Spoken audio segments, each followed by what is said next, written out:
I had a conversation with a student of mine, and he's a bit silly, and he was telling me how he was talking online to a friend of his about how that person felt like they were being oppressed and they were feeling in bondage. And first, I asked, as a teacher and a concerned adult, and I inquired, but then it ended up being a emotional, like, oh, it's because everybody tells me what to do, and society and all these things, basically first world problems. And I explained to him that this. I kind of chuckled and said, that sounds like a first world problem rather than actual bondage that is occurring today. And I explained to him about modern day slavery and how for those that are not experiencing that, we should count our blessings, which inspired me to start to have this episode. So let's begin with the fact. And the first slaves in America were Native Americans, not Africans. Colonists learned very fast that Native Americans, for the most part, were not only difficult to enslave, they knew the land and other tribes, but also because of the immune system. They didn't have antibodies for the European diseases that they carried. And this is a fact in history, in American history, that is well documented. More specifically, the natives who were first enslaved were Taínos, my ancestors, approximately in the year 1493 to 1508, depending if you date either Christopher Columbus or Ponce de Leon. And while transitioning away from enslaving indigenous people, it was Spain and Portugal who began importing African slaves and using indentured servants as the new way of life. Many Europeans traded their lives away for different reasons also. This is called indentured servitude, where you exchange your personal life due to debt or the possibility of a new opportunity. However, the life expectancy and lifestyle was so horrific in the Americas, they died before their indentured servitude was completed. Then came the Columbian Exchange, which later became the Atlantic Triangular Exchange. And this is where the 1619 Project begins its history. The complications of slavery as a whole can date back as far as history was recorded. However, some of the best Western documentation of slavery would date back to Rome and Egypt with the Israelites. They were Israelites being Jewish people who were enslaved by the Egyptians. And after the fall of the powerful Roman Empire, and an empire that had slaves, the power of vacuum began in nations of Africa and in Europe, but I want to focus on Africa for the history of slavery because it connects with American history with slavery. Slavery was not only accepted, for the most part, it was how the world worked at the time. 1/3 of the population in the nations in Africa, a region historically named Senegambia, were enslaved. Moreover, Muslim nations during their jihad, and the jihad happened prior to the Vatican's Crusades, enslaved many Christians who were white or olive skin. And slaves were traded for weapons to continue the war on their rival nations within Africa. Now, I'll go a bit deeper on this in a moment, on this history, but these facts alone put the 1619 Project truth, quote unquote, into question. However, awarding a Pulitzer gives credibility to an essay that had no factual evidence but mere interpretations of history through a very, very narrow lens. And here are some facts. African slaves were first enslaved by other Africans, and if they were not sold for international trade, they were used for cattle or agricultural, military service, or local trading. And these were capable men, women, and children that in many instances were in the wrong place at the wrong time, and a bigger force suppressed and enslaved them. They were not fools either. Okay? These were not uneducated people. The first immunization in the colonies of America was in Boston. A slave, which unfortunately the history documents his slave name as Onesimus, in Boston, who was owned by a Puritan minister named Cotton Mather, administered immunization for smallpox and later taught others to administer the vaccination for it. He was later credited for saving the Boston colony. Another powerful-minded slave was Phyllis Wheatley. She was purchased in Boston to be a house servant, but reports and journals, which are primary sources in history, claim she was more of an adopted daughter who was not only freed, but was educated in English, Latin, and Greek. She was the first African American and one of the first women in her time to publish a book of poetry. And from her biography, a strong supporter of America's fight for independence, Wheatley penned several poems in honor of the Continental Army's commander, George Washington. Wheatley sent one of said works, written in 1775, to the future president, eventually inspiring an invitation to visit him at his headquarters in Cambridge, Massachusetts. Wheatley accepted the offer and visited Washington in March of 1776.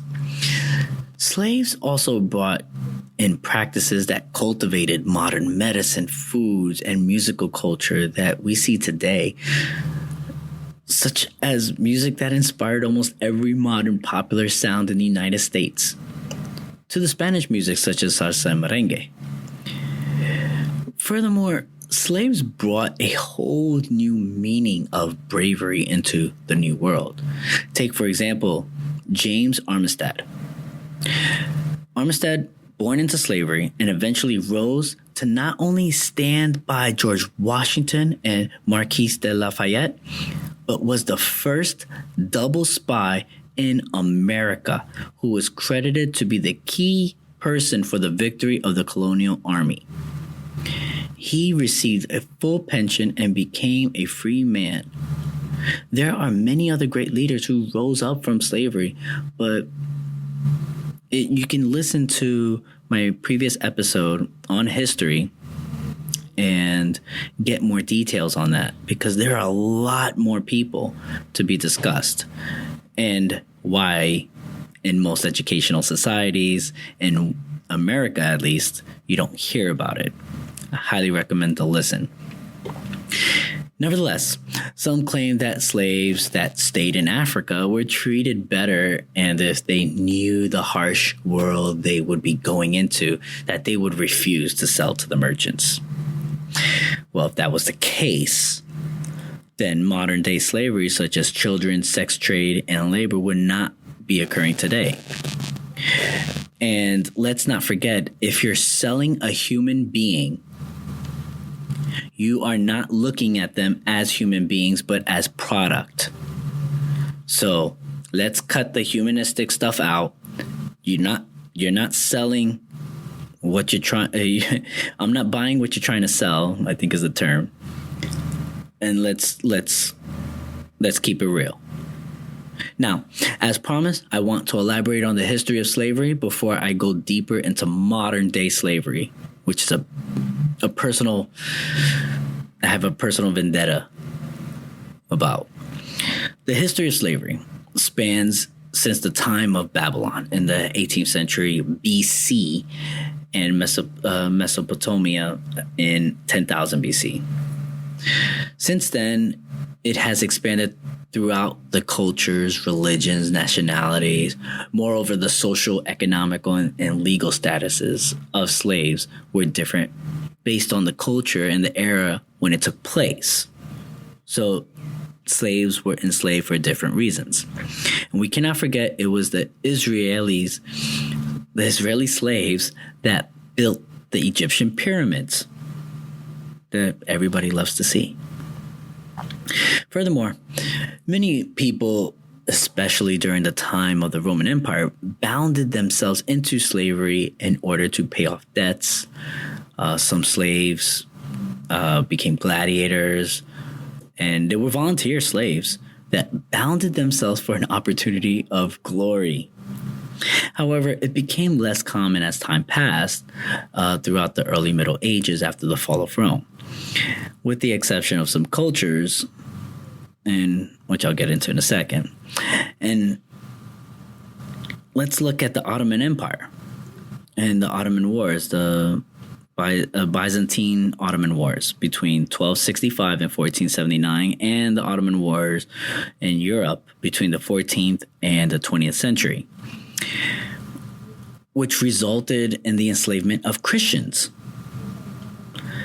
And many African Arab kingdoms controlled areas from Western and Central Asia to Northern and Eastern Africa, Europe, and India from the 7th to the 20th century. And this was around the time the Atlantic slave trade occurred. This created a new type of slavery.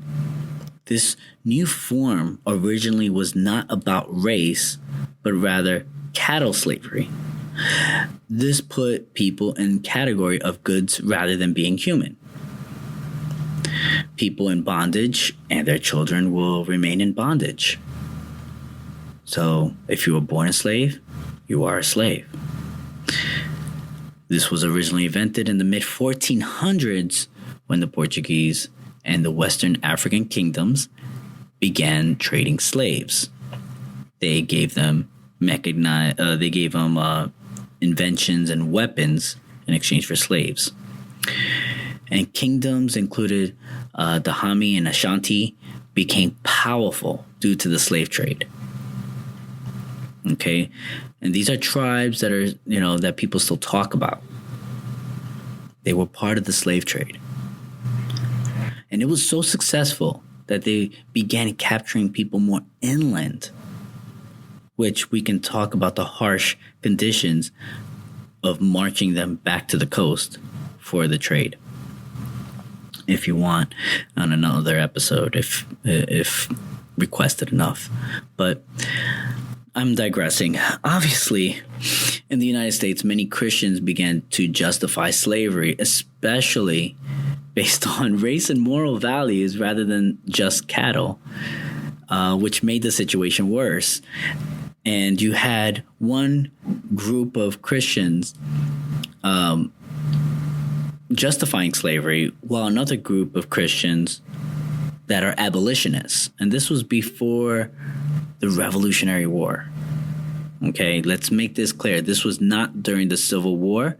It escalated during the Civil War, but that's 100 years, approximately 100 years, according to my calculations, of resentment towards slavery, while another group was building up and justifying the ideas of slavery. So it was bound to break, which led to the Civil War. Once again, anything that becomes a moral value, it becomes the right thing to do. And therefore, it can become very combative once the moral values are defiled. Okay? And on my next episode, I'm going to be talking about morals versus ethics. So subscribe and listen in for that. I had to do that plug-in before I continue. Despite these facts, the 1619 Project undermines a major problem the world is facing today: modern-day slavery. Millions of children and adults are in slavery in every single country in the world. This includes the United States and Europe. These modern-day slaves are used for personal and commercial gain. What is most concerning is that it can be found in plain sight.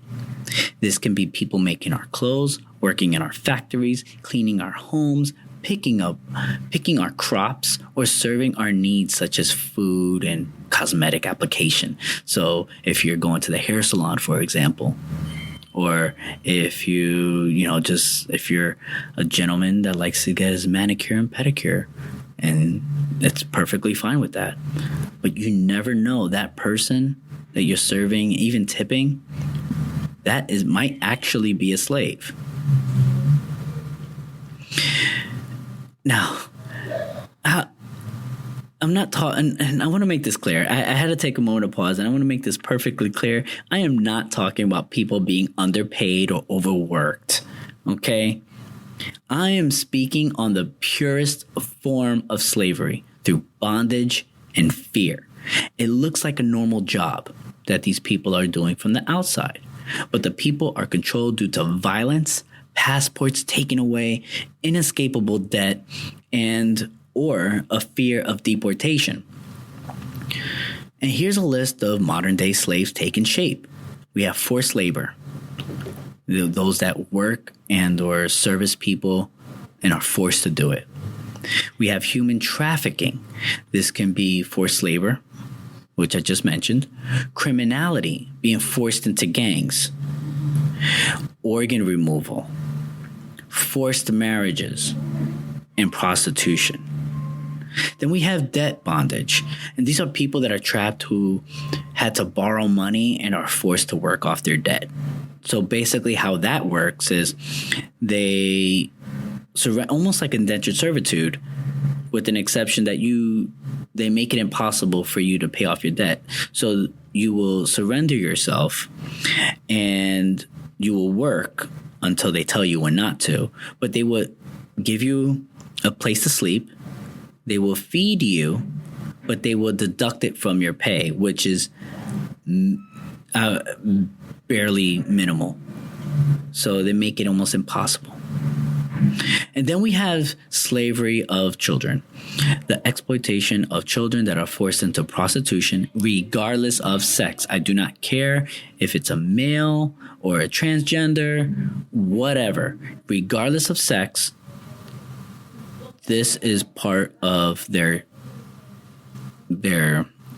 slave trade when it comes to children.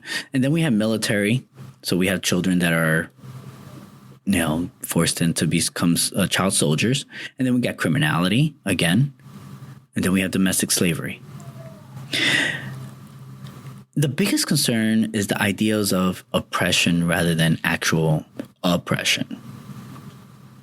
Okay, and that's my biggest problem with the 1619 Project and how it enforces today. Slavery is not a thing of the past. Many people benefit from modern-day slavery. This happens across the entire world. And by undermining the real history and learning from it, we take away the focus and our energies that could have filled up gaps and moved us forward to the present and future problems. Modern slavery is credible, factual, and backed by hard data. As for the 1619 Project, to simply claim it was verified by credible sources, not giving the specifics of the sources and how that information was processed, if through primary sources and concrete evidence, leaves nothing but skepticism. In other words, you can say I fact-checked for the sake of fact-checking without providing the actual evidence is dangerous, because many people will blindly believe this newly formed truth over facts because it sounds and feels better to your audience or point of view. The idea of having the history of the United States start at 1619, which a lot of schools are doing today, and I'm very much against it, and based on slavery, does not only undermine the full foundation of history, slavery, and how our government was inspired, but will create a future generation of victimization, resentment rather than pride, and loss of focus to the problems that we are facing today with modern day slavery. And how can you say I'm declaring this? Well, we can see this in history. And when it comes to the revolutions and people who wrote it after, Marxists believes that the history of all hitherto, I believe is what he said, existing society is the history of class struggle. Basically, everything is a class struggle, kind of like the 1619 Project. And then you have Vladimir Lenin's books that encourage demonization, propaganda, and the ends justifying the means. And this is why history should be based on facts rather than truths that makes you feel justified, good, or angry. History is about finding the truths based on facts and learning from those lessons. That is the only way we can move forward as a society and build a stronger foundation for our future children. And maybe one day facts will equal truth rather than the opposite. So I would highly encourage you to not take things on face value. Do your research. Ask the hard questions. When it comes to modern day slavery, not only look it up, but see what you can do to combat that. It is a problem that is rising.